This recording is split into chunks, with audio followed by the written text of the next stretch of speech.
Napanatili pa rin ni Bagyong Leon yung lakas nito habang binabaybay pa rin yung karagatan, silangan ng Luzon at huli itong namataan sa layong 1,195 kilometers east ng Central Luzon. Taglay pa rin ito yung lakas ng hangin na 65 kilometers per hour malapit sa sentro at bugso ng hangin na umaabot sa 80 kilometers per hour. Ito'y kumikilos pakanluran sa bilis na 20 kilometers per hour at sa kasalukuyan ay wala pa rin itong direct effect sa anumang bahagi ng ating bansa. Samantala, si dating Bagyong Christine naman na ating minomonitor ay nasa labas na po ng ating monitoring region at kung ito man po ay magbago ng track or ito po ay bumalik patungo sa loob ng ating area of responsibility, ay muli po tayong mag-monitor at mag-update ukol sa weather disturbance na ito. Samantala, yung southwesterly wind flow naman po na trigger ni Bagyong Christine and also sa kasalukuyan ay nai-influence ni Bagyong Leon, yung nakakaapekto po at nagdudulot ng mataas na tsansa ng mga pag-ulan dito sa may kanlurang bahagi ng Southern Luzon,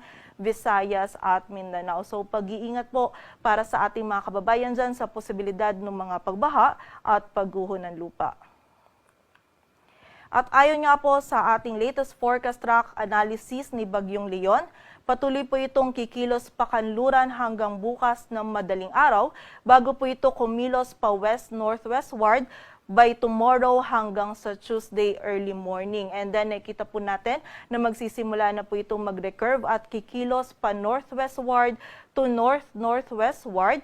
Throughout po yan ng forecast period at posible po itong maglandfall dito sa may area ng Ryukyu Islands by Friday early morning. At mananatili nga pong malayo itong sentro ni Bagyong Leon dito sa ating kalupaan or sa anumang bahagi ng ating kalupaan.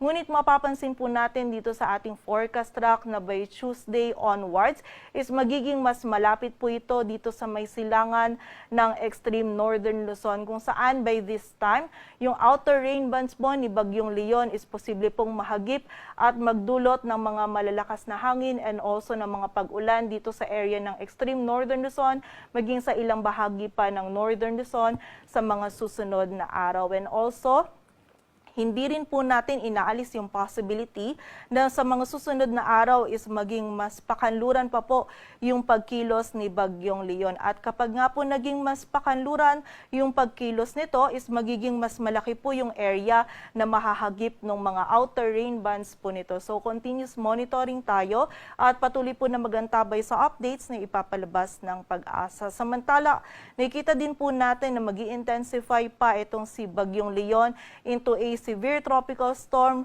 by tomorrow early morning.